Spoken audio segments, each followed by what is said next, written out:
नमस्कार, आपका स्वागत है फटाफट खबरों में। मैं हूं आपके साथ भावना रनौत। आज हम लेकर आए हैं उत्तराखंड के हर छोटे बड़े शहर की सबसे तेज और ताजा खबरें। तो चैनल को सब्सक्राइब कीजिए और वीडियो कहां से देख रहे हैं कमेंट बॉक्स में जरूर बताएं। अनुशासनहीनता पर सरकार सख्त, राजकीय महाविद्यालयों के 5 प्राचार्यों समेत 6 के खिलाफ कार्रवाई। शासन ने अनुशासनहीनता के आरोप में राजकीय महाविद्यालयों के 5 प्राचार्यों समेत 6 के खिलाफ कार्रवाई की है। महाविद्यालयों के 2 प्राचार्यों को दंडित करते हुए परिनिंदा प्रविष्टि दिए जाने के साथ ही उनके प्रशासनिक आधार पर तबादले के हैं। विभाग की ओर से बताया गया कि परिनिंदा प्रविष्टि पाने वाले प्राचार्यों की अगले 3 साल तक पदोन्नति नहीं हो पाएगी। राष्ट्रीय मूल्यांकन एवं प्रत्यायन परिषद के संबंध में शासन ने 2 से 16 अप्रैल 2024 तक विभिन्न तिथियों में वीडियो कॉन्फ्रेंस के माध्यम से बैठक ली थी, लेकिन महाविद्यालय प्राचार्य बिना किसी सूचना के बैठक में अनुपस्थित रहे। उच्च शिक्षा सचिव शैलेश बगोली की ओर से जारी आदेश के मुताबिक राजकीय महाविद्यालय चुडियाला हरिद्वार के प्राचार्य डॉक्टर के.एस. जौहरी 16 अप्रैल 2024 को हुई बैठक में बिना किसी सूचना के अनुपस्थित रहे। नैनीताल में झूमकर बरसा प्री मानसून पर्यटक रोमांचित, इस दिन लगेगी मानसूनी बारिश की झड़ी। सरोवरी नगरी में शनिवार को प्री मानसून शावर झूमकर बरसे, इससे यहाँ का मौसम सुहावना हो चला है। इस बीच देश के विभिन्न हिस्सों से यहाँ सैर सपाटे के लिए पहुंचे पर्यटकों ने प्री मानसून वर्षा का भरपूर लुत्फ उठाया और अपनी यात्रा को यादगार बनाया। इधर मौसम विभाग ने 25 जून से राज्य में मानसूनी वर्षा शुरू होने की पूर्वानुमान जारी कर दिया है। पहाड़ों पर लंबे इंतजार के बाद सूखे का टोटा अब खत्म होने जा रहा है। यहाँ प्री मानसून शावर बरसने लगे हैं। शनिवार सुबह धूप खिलने के बाद नैनीताल में एकाएक बादल छा गए और दोपहर में वर्षा शुरू हो गई। कभी तेज तो कभी हल्की वर्षा यहाँ कई बार हुई। मौसम का अचानक मिजाज बदल जाने से यहाँ नैनी झील में नौकायन कर रहे और माल रोड व पंथ पार्क तथा तिब्बती बाजार में टहल रहे सैलानियों को फजीहत का सामना करना पड़ा। हालांकि इस बीच कई पर्यटकों ने वर्षा में भीगकर खूब मस्ती भी की। शहर में ऊंचाई वाले पर्यटन स्थलों की सैर पर गए अधिकांश सैलानी इस दौरान बुरी तरह भीग गए। सहकारी बैंक की भर्ती में धांधली, प्रमाण पत्रों की गड़बड़ी पर 4 कर्मचारी बर्खास्त। उधम सिंह नगर में जिला सहकारी बैंक में चतुर्थ श्रेणी के पदों पर हुई भर्ती में धांधली के बाद कार्रवाई शुरू हो गई है। कोर्ट के आदेश पर हुई जांच में नियुक्ति पा चुके 5 कर्मी गड़बड़ी के दोषी पाए गए थे।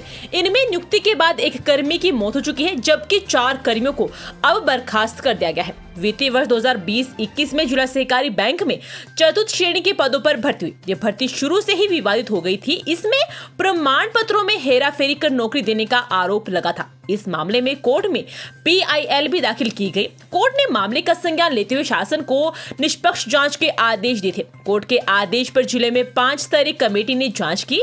कमेटी ने इसकी रिपोर्ट प्रशासक के रूप में तैनात CDO मनीष कुमार को सौंप दी थी। उत्तराखंड कैबिनेट का फैसला, अब 60 की बजाय 65 की उम्र में रिटायर होंगे विशेषज्ञ डॉक्टर नियमावली को मंजूरी। राज्य में विशेषज्ञ चिकित्सक अब 60 की बजाय 65 वर्ष की आयु में सेवानिवृत्त होंगे। कैबिनेट ने उत्तराखंड चिकित्सा सेवा चयन बोर्ड मिनिस्टर संवर्गीय पदों पर संविलियन नियमावली 2024 प्राखंड करने और विशेषज्ञ चिकित्सकों की सेवा अवधि 65 वर्ष करने का फैसला लिया है।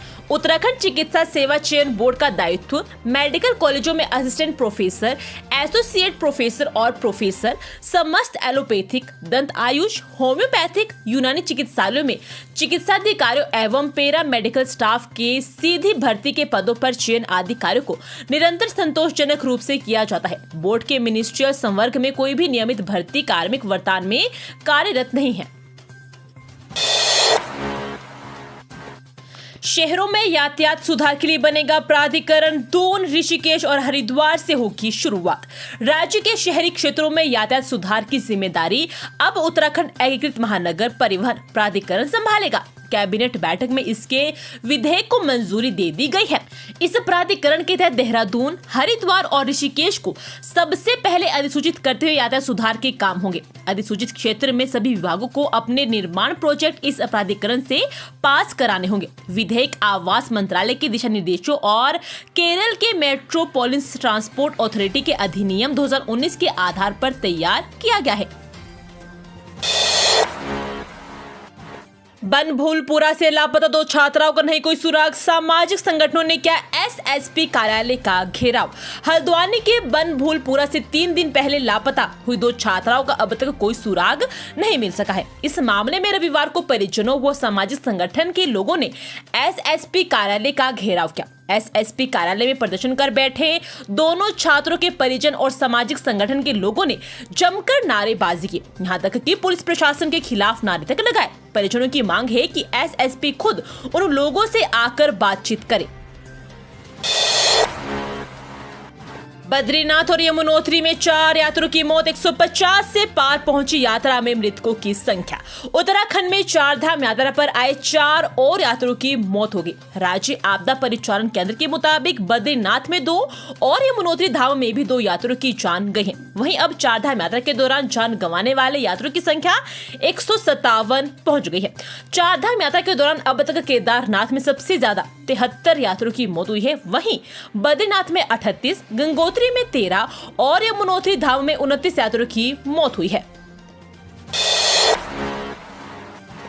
मंगलोर में चुनाव लड़ने के लिए उम्मीदवार तक नहीं ढूंढ पाई बीजेपी। नेता प्रतिपक्ष आर्य ने भाजपा पर जमकर साधा निशाना।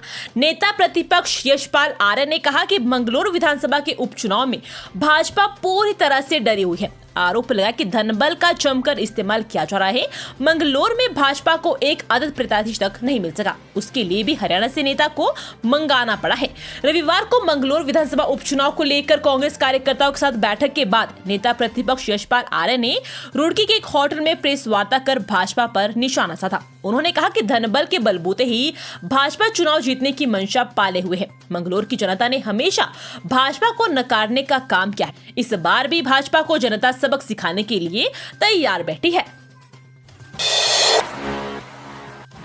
उत्तराखंड के इस सरकारी अस्पताल में गर्भवती संग संवेदनहीनता की हदें पार, मेज पर हुई डिलीवरी। एक तरफ नारी सशक्तिकरण की बात होती है, महिलाओं के सम्मान की बात होती है, और दूसरी तरफ हमारा सिस्टम ही इन दावों की बखिया उधेड़ता है।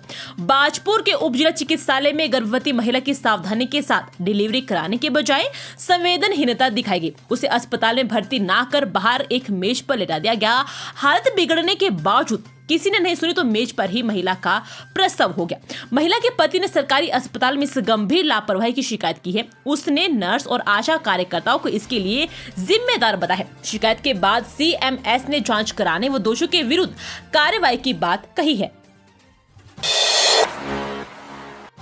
पर्यटन नगरी में सुविधाओं का टोटा, केवल बोर्ड लगाने तक सिमटी पर्यटन पुलिस चौकी, मूलभूत जरूरतों के लिए पर्यटकों को परेशानी।